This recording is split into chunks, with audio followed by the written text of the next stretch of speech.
Hey Camissa, welcome to your practice video for the week. Let's work on training up the bow arm and having it work together with the eyes to read the curved lines in the music and the up and down bow symbols in the music so that it's going in the right direction and connecting the right notes. You've done a wonderful job of learning your pieces so far, and they usually sound very crisp and clean. So you're getting the sounds very well. Now let's get the directions so that they're organized in the correct way, because it does change the sound a little bit when we use the bowings that the composer asked for. I made this series of exercises to train up our bow, our eyes, and our brain. So let's get started. First, let's review the down bow symbol. It looks like this and can remind you of the frog of the bow. A down bow motion happens when you open your arm and pull the bow. Looks like a frog, starts with a frog. If you have two down bows in a row, your bow has to circle back to do the next one. We know if that's going to happen by looking ahead during the rests. Here's what this line of down bows looks like.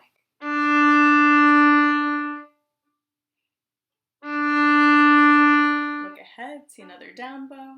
Look ahead, see another down bow. Your turn. Pause and try it.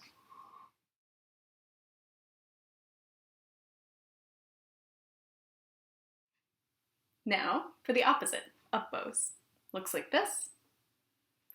Can remind you of the tip of the bow.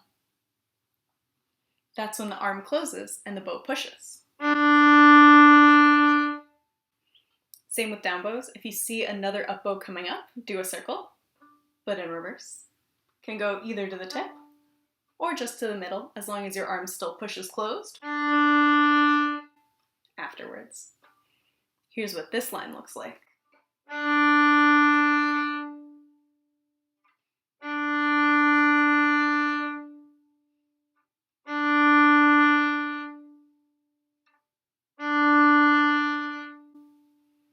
Pause here and give it a try.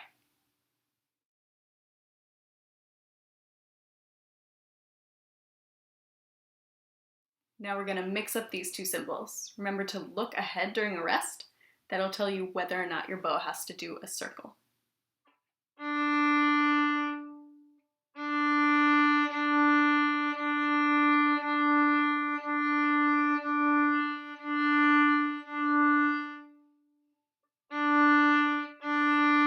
No circle. Pause and try.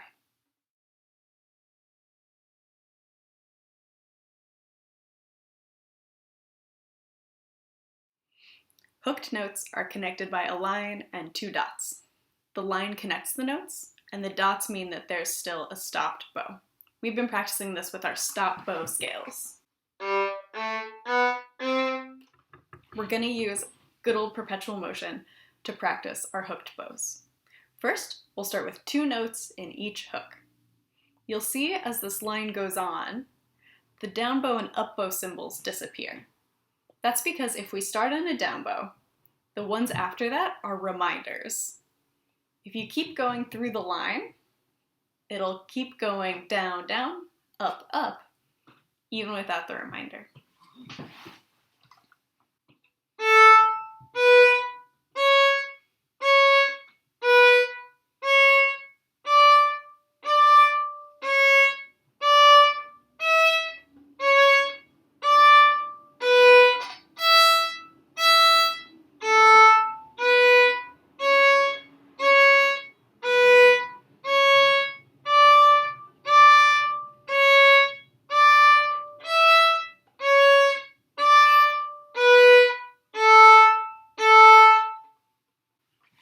Pause here and try.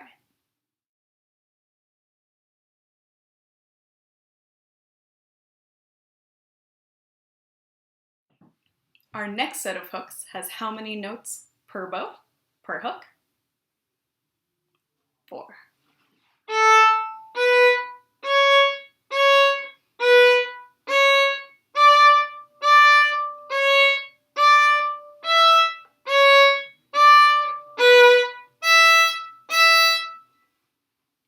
pause here and try.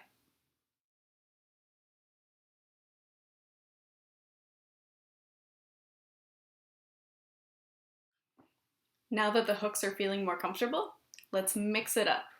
Hooked bows followed by separate bows.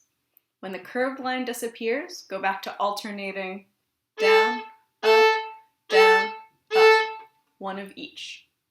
Here's how the first exercise looks.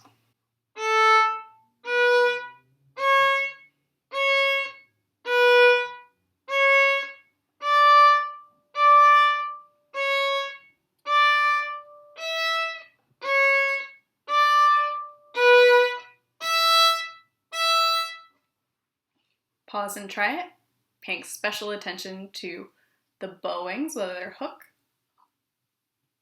or separate.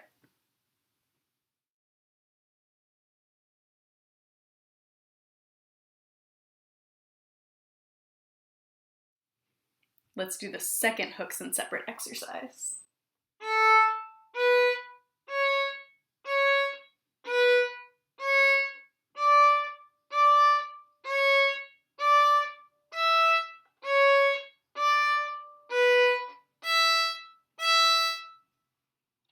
Your turn.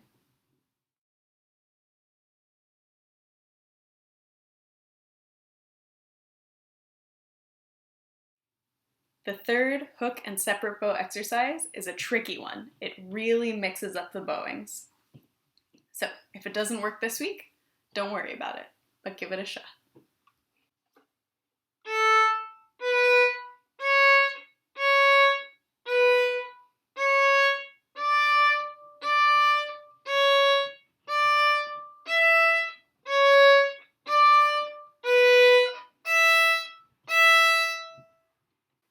Pause and give it a few tries.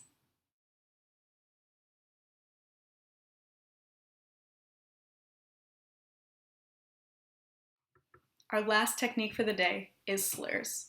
It's a curved line with no dots, so the notes are connected and smooth.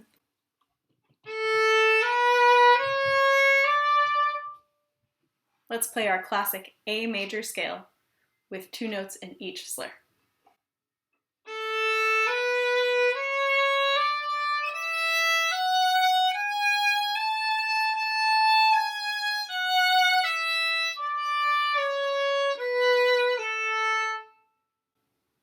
Your turn.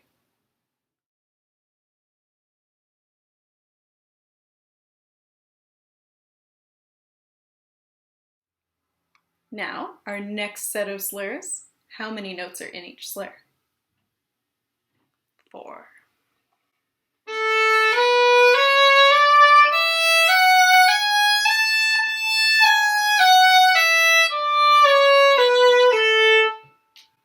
Your turn.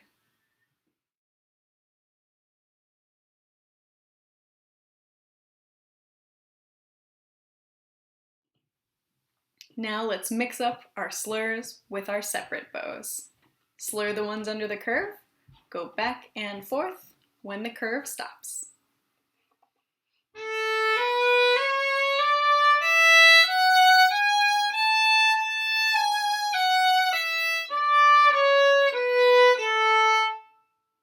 Your turn.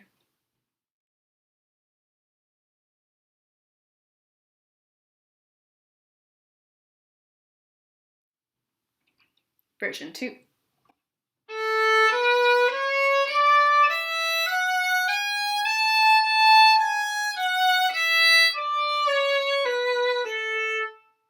Your turn.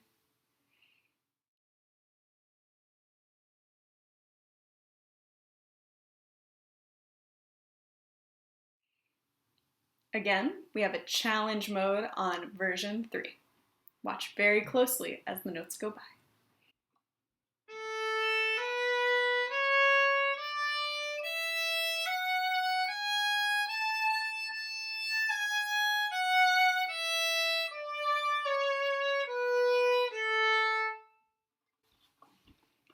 Give it a shot.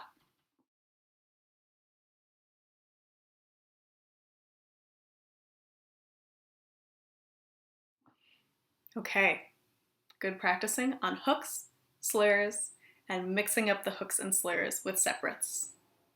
In our pieces, these often come with other challenges like different key signatures and time signatures and scales and note combos. So the goal is that this practice we do gives our bow and our brain and our eyes time to work together and really strengthen our reading skills. So when the slurs, hooks, and separates come up in pieces, they go more smoothly. Happy practicing, Camissa. See you next week.